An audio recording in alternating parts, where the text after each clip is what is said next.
All right, folks, we'll give people a couple more minutes to trickle in. Stream is up. We will do kind of a market structure overview and then get into our lesson. What's up, Cass?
All right.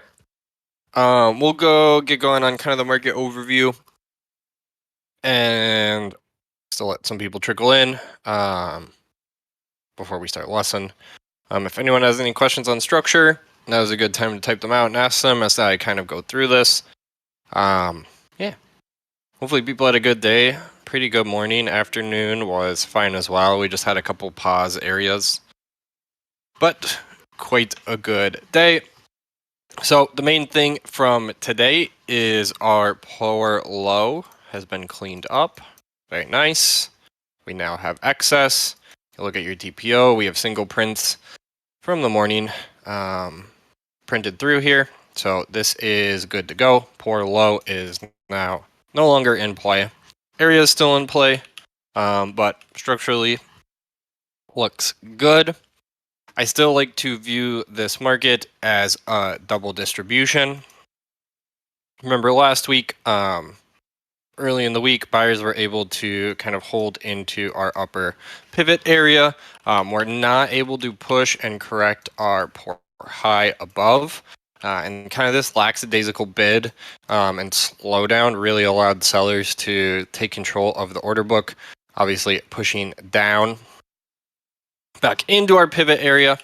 A failure to look back into node then resulted in a full traverse of our area below. I think this setup is something you guys should all be familiar with, but I really want to keep pushing it because we've seen it a lot on two-sided tradings over the last week or so, where we look into a previous area. We saw it today, right?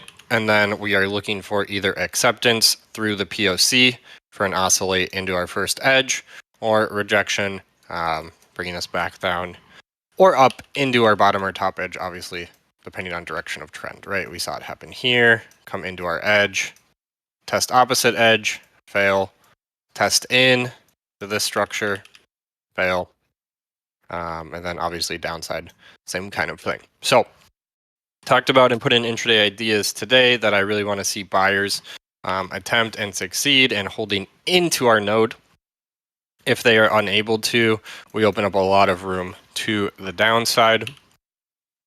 So we saw it nice in the morning with our excess low, and then our look into the middle. I had mentioned this double distribution too. We want to see this build and continue to push. So if we can hold these lows into tomorrow, you want to see a higher high get put in into this 42.90 area, and then have today's the 42.75 to 80 become supportive to look up, and that was posted into intraday ideas at the end. Right, same kind of look where we look into 90 and then hold this secondary kind of POC or slightly less, this little high volume node, and then turn into 43.05. If we fail here, you want to see these lows attacked, trap buyers, and then same idea, right? Just the opposite, reject node above. If the bearish move does play out, this is your yearly POC, 41.40, big level here. If we go look at our weekly chart,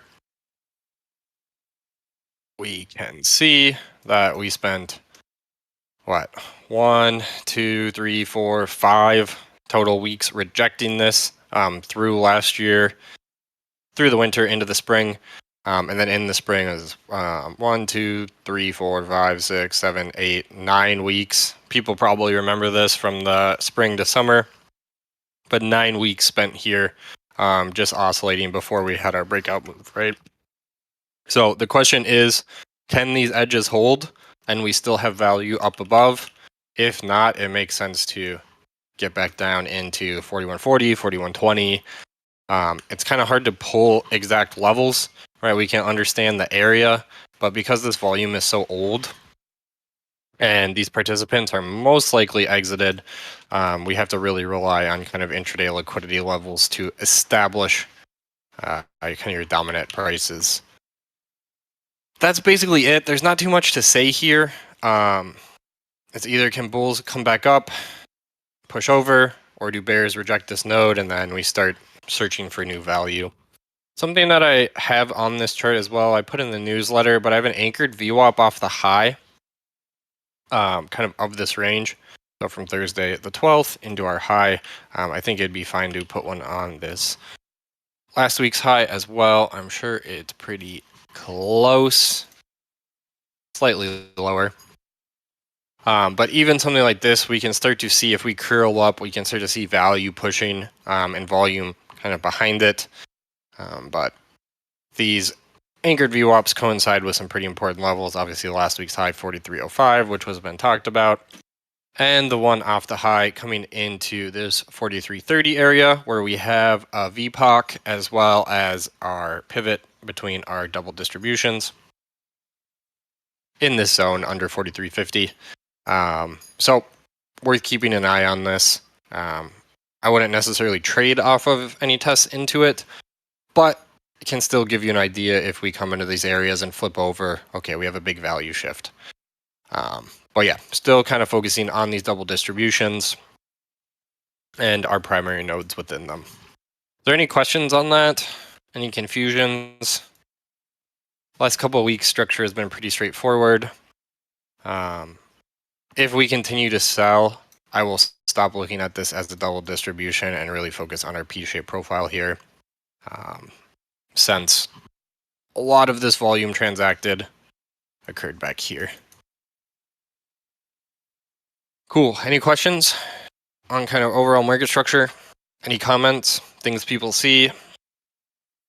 Everyone pretty squared away with basically what we're looking for as well as the levels. Did you see the tweet earlier, XY, from Lily? It was literally just, it made me think of you. Oh, here, I'm gonna, this is worth the scroll. If I can't find it instantly, I'll find it later, but. Where is it? Where is it? Where is it? I went too far back. I'll find it for you later. Oh, here.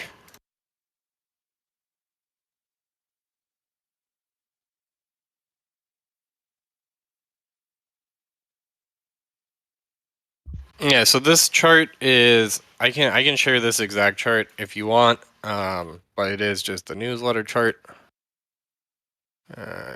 Copy link. There you go.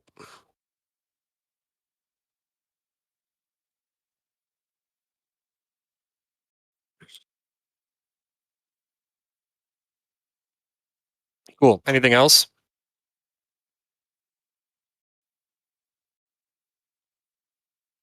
Going once, going twice. People think of something and have questions. Obviously, we'll have time at the end to address them. If not, we can just do it during normal market hours tomorrow, Wednesday, Thursday, Friday, and then back again next week.